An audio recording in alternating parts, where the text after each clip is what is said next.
एक मेहनती जवान आदमी रोज सुबह अंधेरे में जागता है। सादा कपड़ों में वो अपने छोटे से गाय के फार्म में आता है, जहाँ गाय खामोशी से उसका इंतजार कर रही होती हैं।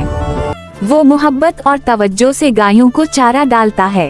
हर गाय उसके हाथों की पहचान रखती है और उसकी मेहनत को खामोशी से महसूस करती है।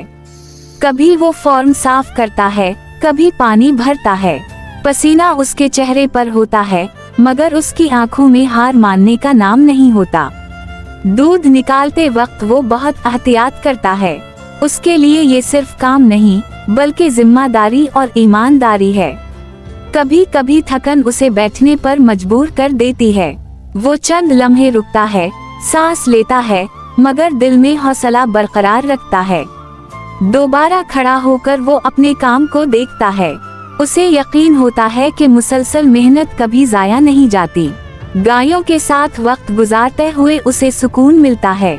ये फार्म उसके ख्वाबों की बुनियाद बन चुका होता है। ये कहानी हमें सिखाती है कि खामोश मेहनत, सब्र और मुस्तकिल मिजाजी ही कामयाबी की असल कुंजी हैं।